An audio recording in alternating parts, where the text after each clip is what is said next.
My name is Luis Ramirez from Greenboro Physiotherapy Massage. So now we're going to be training what we call diaphragmatic breathing and then intra-abdominal pressure. This is the prerequisite for most of the exercises that are a bit more advanced.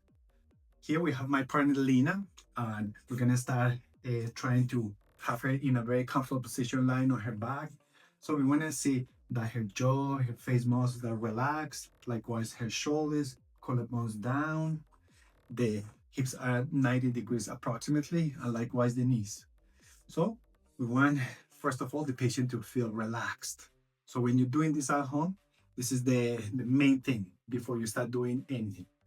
So then we're gonna visualize the diaphragm, which is sitting here all around the circumference of the upper section here. So the diaphragm, when it contracts, it descends. So as it descends, is increasing the pressure within the abdomen. Hence, there's going to be an expansion here. It's going to be a pressure all around the abdominal wall. So having said that, we're going to proceed to have the patient to cue by placing their fingers above their groins. So when you inhale, I want you to feel how your abdominal wall is pushing your fingers gently outwards. So inhale, have the abdominal wall to push out. And when you exhale, let it relax. And keep doing this. So as the patient is trying to get that connection from the brain, we want them to maintain always nasal breathing. We don't want the patient to open their mouth or again to start lifting their collarbones or to start feeling tension. We can observe from here. And the patient is very important that again, that interoception, that ability to feel what they're doing.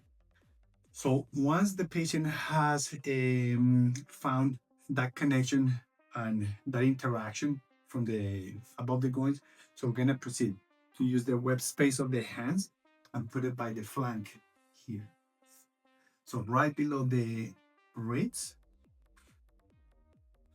and not quite on the ilium or the hip bone, as people call it. So when you inhale, I want you to feel how there is tone and there is pushing, there is a force pushing out with your hands. A little bit higher. So inhale, expand, exhale, relax. You should feel a very relaxed breathing, but you're starting to wire the brain to make this breathing happen.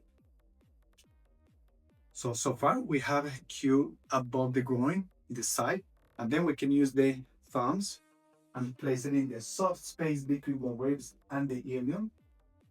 So now use those thumbs. So when you inhale, feel how there is an expansion, how there is a pressure of doing the inhalation. And when you exhale, everything relaxes. And we maintain that awareness to maintain the spine very elongated. And the pelvis is not tilting, is not changing in any way or form.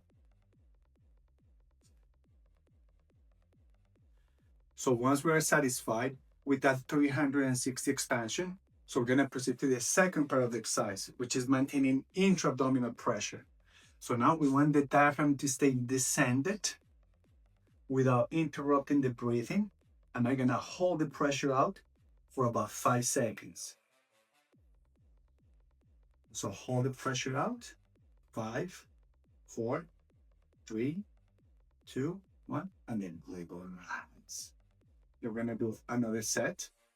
So have that expansion, visualize all the abdominal wall 360 degrees, maintain that pressure out for 5, 4, 3, 2, 1, go. And then we can start increasing the amount of time. So from 5 seconds, we can go to 10 seconds and so on. This is again the prerequisite for more advanced exercises. So long for now.